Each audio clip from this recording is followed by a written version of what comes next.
پاکستان پرامن مقاصد کے لیے ایران کے جوہری پروگرام کی حمایت کرتا ہے۔ پاکستان ایران کے حق کے لیے اس کے ساتھ کھڑا ہے۔ وزیر اعظم شہباز شریف کی ایرانی صدر مسعود پزشکیان کے ہمراہ میڈیا بریفنگ۔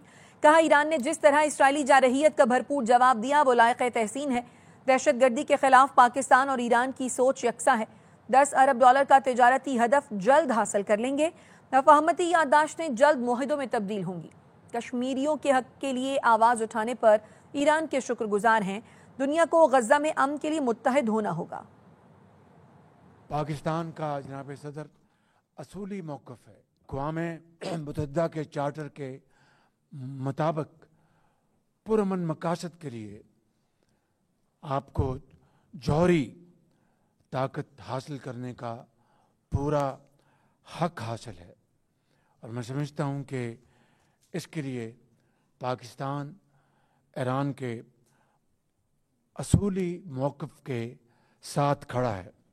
اسرائیل نے بغیر کسی وجہ کے ایران کے خلاف جارحیت کی۔ پاکستان کے 24 کروڑ عوام نے اس کی بھرپور مذمت کی۔ دہشت گردی کے خلاف پاکستان اور ایران کی سوچ موقف ایک ہے کہ کسی قسم کی دہشت گردی کو ٹالریٹ یا برداشت نہیں کیا جا سکتا۔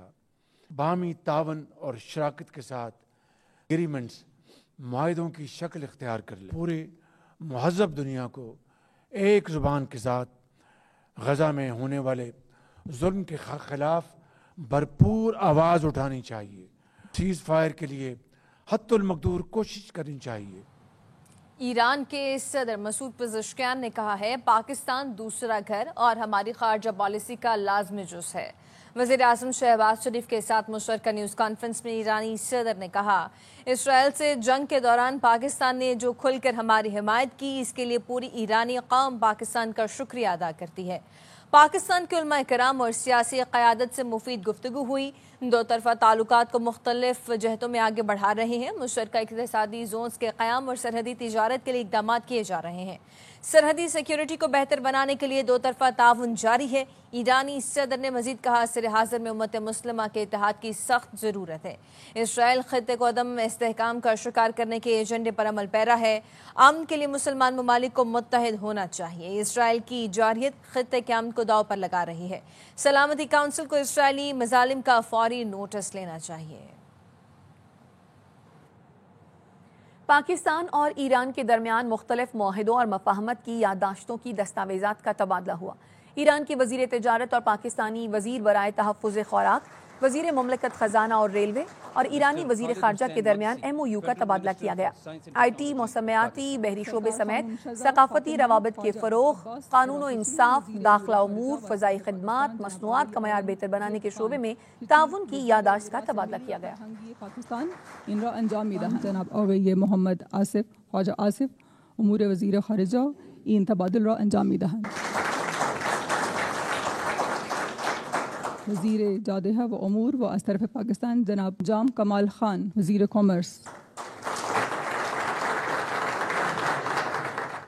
ایران کے صدر مسعود پزشکیان وزیر اعظم ہاؤس پہنچے تو شہباز شریف نے پرتپاک استقبال کیا۔ دونوں رہنماؤں نے گرم جوشی سے مصافحہ اور خیر سگالی کلمات کا تبادلہ کیا۔ ایرانی صدر کو مسلح افواج کی جانب سے گارڈ آف آنر بھی پیش کیا گیا۔ پاک ایران وزرائے تجارت کی ملاقات میں دو طرفہ تجارت کو نئی جہت دینے پر اتفاق، باہمی سرحدی تعاون بڑھانے پر زور۔ وزیر تجارت جام کمال نے کہا کہ ایران سے تجارتی تعلقات میں تیزی لانے کا وقت آ گیا ہے۔ جغرافیائی قربت کو تجارتی فائدے میں بدلنا وقت کی ضرورت ہے۔ پاک ایران تاجروں میں اعتماد کی فضا، B2B اجلاسوں کا نیا سلسلہ شروع ہو گیا۔ مشترکہ اقتصادی کمیشن اجلاس جلد منعقد کرنے پر اتفاق کیا گیا۔ وزیر تجارت جام کمال نے کہا کہ علاقائی تجارت وقت کی ضرورت ہے۔ ہمسایہ ممالک کے ساتھ روابط اہم ہیں۔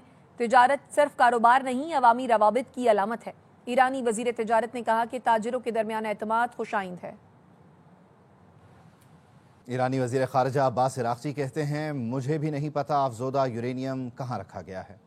فائنینشل ٹائمز سے انٹرویو میں عباس عراقچی نے دعویٰ کیا، ایران اب بھی یورینیم افزودہ کرنے کی صلاحیت رکھتا ہے۔ ایسے بہت سے سائنسدان اور ٹیکنیشین ہیں جو ان تنصیبات پر پہلے بھی کام کر چکے ہیں۔ عمارتیں دوبارہ بنائی جا سکتی ہیں، گاڑیاں تبدیل کی جا سکتی ہیں، کیونکہ ہمارے پاس ٹیکنالوجی موجود ہے۔ تہران یورینیم کی افزودگی دوبارہ کب اور کیسے شروع کرتا ہے، اس کا دار و مدار حالات پر ہے۔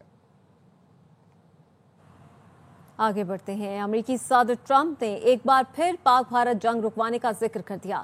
نیوز میکس کو انٹرویو میں کہا، ہم نے مختلف ممالک کے درمیان جنگ رکوائی، میں نے پاکستان اور بھارت کے درمیان جنگ رکوائی ورنہ بہت نقصان ہو جاتا۔ جنگ روکنے کے لیے تجارت کی پیشکش کی۔ حالیہ دنوں میں کمبوڈیا اور تھائی لینڈ میں جنگ رکوائی۔ اوسطاً میں ہر ماہ ایک جنگ رکوا رہا ہوں جس سے لاکھوں افراد کی جان بچ گئی۔ A lot of very beautiful wars have been settled. India, Pakistan, nuclear. You look at Cambodia just recently. It looked like that was going to be another big war. It was going to be a war. I settled that up, and I settled it up with trade. I settled a lot of them with trade. I said, listen, you guys are going to fight. You can fight all you want. I mean, just fight your hearts out, but we're not doing a trade deal. All of a sudden, they end up not doing a war. I settled in the Congo. We settled a big one with Rwanda. It's going on and we settled that one. Kosovo, you know about that, with Serbia. That was going to break out. I mean, I settled a lot of wars. I think I settled averaging about a war a month. But you know, we're saving millions of lives. بنو میں police چوکی فتح خیل پر دہشت گردوں کا حملہ ناکام بنا دیا گیا۔ فائرنگ کے تبادلے میں 3 دہشت گرد ہلاک ہو گئے۔ ڈی پی او بنو سلیم عباس کے مطابق کلعدم ٹی ٹی پی کے 40 سے 50 دہشت گردوں نے صبح بھاری ہتھیاروں سے پولیس چوکی پر حملہ کیا۔ جوابی کارروائی میں 3 دہشت گرد ہلاک ہوئے۔ حملے میں سپاہی نیاز شہید اور 3 اہلکار زخمی ہو گئے۔ دہشت گردوں نے پولیس کو نشانہ بنانے کے لیے راستے میں بارودی سرنگیں نصب کی۔ ایک بارودی سرنگ کو ناکارہ بنا دیا گیا۔ وہاں پہ تقریباً 2 بجے یا 2:15 بجے کے قریب جو ہے تقریباً فائر شروع ہوا ہے۔ تو انہوں نے 3 مختلف جگہوں کے اوپر آئی ڈیز جو ہے وہ پلیس کی ہوئی تھیں، جن میں تقریباً ٹوٹل 70 کلو بارود استعمال کیا گیا تھا۔ پولیس نے ہمیشہ کی طرح جمع کا مظاہرہ کرتے ہوئے دہشت گردوں کو اس بھی بڑا بھگایا، جس میں 3 دہشت گرد جو ہیں وہ کنفرم مارے جا چکے ہیں، کافی سارے دہشت گرد جو ہے وہ زخمی ہو چکے ہیں۔ وزیر داخلہ محسن نقوی کی بنو کے قریب پولیس چوکی پر دہشت گرد حملے کی مذمت اور شہید پولیس اہلکار کو خراج عقیدت۔ محسن نقوی نے کہا کہ پولیس نے تاریکی میں حملہ کرنے والے دہشت گردوں کا جواں مردی سے مقابلہ کیا اور جرت سے حملہ ناکام بنایا اور 2 دہشت گردوں کو عبرتناک انجام تک پہنچایا۔ پولیس اہلکار نے فرض کی راہ میں جان نشاور کر کے شہادت کا اعلیٰ مرتبہ پایا۔ خیبر پختونخوا پولیس کے بہادر سپوت کی عظیم قربانی کو ہمیشہ یاد رکھا جائے گا۔ وزیر اعلیٰ علی امین گنڈاپور کہتے ہیں کے پی میں امن و امان قائم کرنے کے لیے حتمی فیصلہ کر چکے ہیں۔ امن و امان کے لیے بلائی گئی اے پی سی کے فیصلوں کو آگے بڑھا رہے ہیں۔ دہشت گردی کے خاتمے کے لیے اے پی سی امن و امان کی جانب پہلا قدم تھا۔ ضلعی سطح پر قبائلی جرگے منعقد کر رہے ہیں تاکہ عوامی مشاورت شامل ہو۔ وزیر اعلیٰ ہاؤس میں بھی قبائلی عمائدین کے جرگے ہو رہے ہیں۔ مشاورت مکمل کرنے کے بعد گرینڈ جرگہ تشکیل دیا جائے گا۔ میں اے پی سی میں شامل نہ ہونے والی سیاسی جماعتوں کو پھر دعوت دیتا ہوں۔ سیاسی پوائنٹ سکورنگ کے لیے اور بہت سے مواقع مل جائیں گے۔ صوبے میں سب سے بڑا مسئلہ بدامنی ہے جس کے لیے متحد ہونا پڑے گا۔ سب کو سنجیدہ کردار ادا کرنا چاہیے۔ ہماری تحریک پر امن ہوگی، شرارت کرنے والے کو کارکن پکڑیں گے۔ ملک میں امن چاہتے ہیں، جنگ نہیں۔ پی ٹی آئی رہنما اسد قیصر کی پریس کانفرنس، کہا عمر ایوب، شبلی فراز اور دیگر رہنماؤں کو نااہل کیا گیا ہے۔ ہمارے دیگر جو ایم ایل اے تھے ان 14 ایم ایل اے پارلیمنٹرین کو نااہل کیا۔ ہم صرف ایک مطالبہ کرتے ہیں کہ عمران خان، بشرا بی بی اور جتنے بھی ہمارے سیاسی قیدی ہیں ان کی خلاف جتنے پینڈنگ کیسز ہیں اس کی پروسیڈنگ کروائے۔ امن چاہتے ہیں، ہم اپنے ملک میں تعلیم اور روزگار چاہتے ہیں، ہم اپنے ملک میں ترقی چاہتے ہیں اور ہم کسی جنگ کا حصہ نہیں بننا چاہتے۔ امن کے ایجنڈے کے ساتھ، پاکستان کے ایجنڈے کے ساتھ، پاکستان کے ایجنڈے کے ساتھ وہ امن۔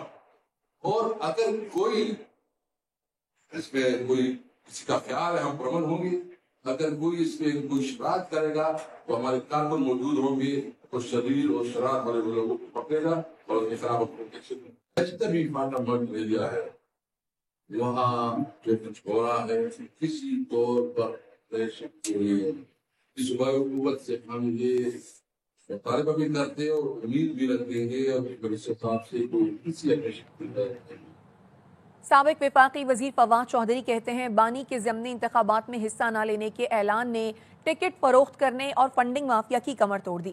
پارٹی کو اپنی قربانی دینے والے ممبران کے ساتھ کھڑا ہونا چاہیے۔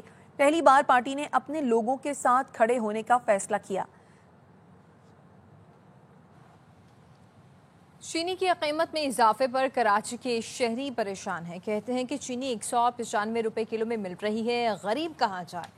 حکومت چینی کی قیمت میں کمی کے لیے اقدامات اٹھائے۔ مشیر اطلاعات کے پی بیرسٹر سیف کہتے ہیں ملک میں شوگر مافیا بے لگام ہے۔ وفاقی حکومت شوگر مافیا پر قابو پانے میں مکمل ناکام ہو چکی ہے اور اس نے عوام کو شوگر مافیا کے رحم و کرم پر چھوڑ دیا ہے۔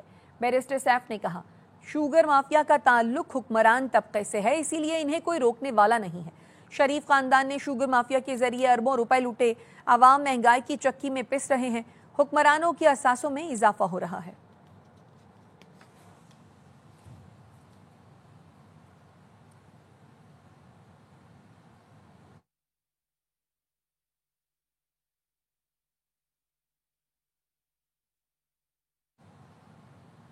میئر کراچی مرتضیٰ وہاب کا کہنا ہے کہ پیپلز پارٹی کو پہلی بار بلدیہ عظمیٰ اور ٹاؤن کی قیادت ایک ساتھ ملی۔ شاہراہ بھٹو کا دوسرا فیز 31 دسمبر تک مکمل ہو جائے گا۔ بلدیہ عظمیٰ کراچی کی قیادت اور ٹاؤن کی قیادت ایک ساتھ ملی۔ شاہراہ بھٹو اس ہیوی ٹریفک کو باروں بار نکال کے کاٹھوڑ تک لے کے جائے گا۔ 31 دسمبر 2025 اسی سال چیئرمین پیپلز پارٹی کاٹھوڑ تک کے حصے تک کا افتتاح کر دیں گے۔ کئیوں آباد سے اس کا دوسرا کوریڈور یہاں پورٹ تک لے کر آئیں گے۔ ساری ٹریفک چاہے جناح برج کی ہو، نیٹی جیٹی کی ہو، دنشا آواری روڈ کی ہو، مسئلہ نہیں ہوگا۔ نیٹی جیٹی پل جناح برج ریہیبلیٹیٹ کریں۔ نئی ہب کنال 14 اگست اس 100 MJD کی لائن کا باضابطہ طور پر افتتاح کر دیا جائے گا۔ مین موری پور روڈ پہ فٹ بال کا کرکٹ اسٹیڈیم کے اوپر ہم نے کام سٹارٹ کر دیا ہے۔ لوگوں نے نعرہ لگایا تھا تبدیلی کا، اس وقت تو تبدیلی نہیں آئی، لیکن آج پیپلز پارٹی کے آنے کے بعد کیماڑی میں تبدیلی آ نہیں رہی ہے، تبدیلی آ گئی ہے۔ امیر جماعت اسلامی کراچی مونم ظفر خان نے مخدوش عمارتیں بنانے والے بلڈرز پر پابندی لگانے کا مطالبہ کر دیا۔ کہتے ہیں ہمیں معلوم ہے یہ عمارتیں کس دور میں تعمیر ہوئی ہیں۔ SBCA سمیت تمام ادارے کرپشن میں ملوث ہیں۔ KMC صرف ٹیکس لینے کے لیے متحرک ہے۔ کو پابند کیا جائے کہ وہ اپنی تعمیر شدہ عمارت کو مینٹیننس کرے گا۔ جو بلڈر مخدوش عمارتیں ہیں اور ان کو تعمیر کر رہے ہیں ان پر پابندی لگائی جائے کہ آئندہ ان کو کانٹریکٹ نہیں دیا جائے گا۔ اس شہر کے اندر غنڈہ گردی کی سیاست بہت دیکھی ہے۔ ہمیں پتا ہے جس دور کے اندر یہ بلڈنگیں بنی، سندھ بلڈنگ کنٹرول اتھارٹی سے لے کر ساری جگہ جو ہے یہ دھندا چل رہا ہے۔ چاہے KMC ہو، ٹیکس لینے کے لیے سب تیار ہوتے ہیں۔ مال بناؤ، ریٹ بڑھاؤ، کرپشن کرو، لوٹ مار کرو، شہر کے لوگوں کو کوئی ریلیف نہ دو۔ شہر 3,256 ارب روپے ٹیکس جمع کرا رہا ہے، لیکن اس کے رہنے والے لوگوں کو فیسیلیٹیٹ کرنے کے لیے کوئی ادارہ تیار نہیں ہے۔ جھنگ میں تھانہ مسن کی حدود میں تیزاب گردی کا لرزہ خیز واقعہ پیش آیا۔ 2 ملزموں نے فرسٹ ایئر کی طالبہ بشرا فاطمہ پر گھر میں گھس کر تیزاب پھینک دیا۔ طالبہ کا چہرہ بری طرح جھلس گیا ہے، فوری طور پر ڈسٹرکٹ اسپتال منتقل کر دیا گیا۔ برن وارڈ میں زیر علاج ہے۔ ڈاکٹروں کا کہنا ہے کہ متاثرہ طالبہ کی حالت تشویشناک ہے۔ واقعے کے بعد دونوں ملزمان فرار ہو گئے۔ پولیس کہتی ہے کہ تفتیش جاری ہے، لیکن تاحال مقدمہ درج نہیں ہو سکا۔ کوٹلی کے علاقے کھوئی رٹا میں 4 روز سے لاپتہ 6 سالہ تسمیہ کی لاش کھیتوں سے مل گئی۔ پولیس نے بچی کے قتل اور زیادتی میں ملوث ملزم ممتاز کو گرفتار کر لیا۔ SSP کا کہنا ہے گرفتار ملزم ممتاز نے بچی سے زیادتی اور قتل کا اعتراف کیا۔ بچی کے قتل کے خلاف تاجروں نے احتجاج کیا۔ شہر میں شٹر ڈاؤن ہے، شہریوں نے ریلی نکالی۔ ویسٹ انڈیز نے دوسرے T20 میں پاکستان کو 2 وکٹوں سے شکست دے دی۔ پاکستان نے پہلے بیٹنگ کرتے ہوئے 9 وکٹ پر 133 رن سکور کیے۔ سلمان علی آغا 38 اور حسن نواز 40 رنز بنا کر نمایاں رہے۔ جواب میں پاکستانی بالرز نے چھوٹا ہدف بھی مشکل بنا دیا۔ 5 کھلاڑی 70 رنز پر آؤٹ کر دیے۔ گوداکیش موتی نے 28 رنز کی اہم اننگز کھیل کر ویسٹ انڈیز کو 2 وکٹ سے جیت دلا دی۔ 3 میچوں کی سیریز 1-1 سے برابر ہو گئی ہے۔ تیسرا اور آخری میچ کل کھیلا جائے گا۔ ہم نے پاور پلے اور اختتامی اوورز میں بیٹنگ اچھی نہیں کی۔ قومی ٹیم کے کپتان سلمان علی آغا کہتے ہیں کم ٹوٹل پر بھی بالرز نے شاندار بالنگ کی، اسپنرز نے شاندار کھیل کا مظاہرہ کیا۔ امید ہے تیسرا میچ جیت کر سیریز اپنے نام کریں۔ نیوز اسٹوڈیو سے فی الوقت اتنا ہے۔ دیکھتے رہیے ARY نیوز۔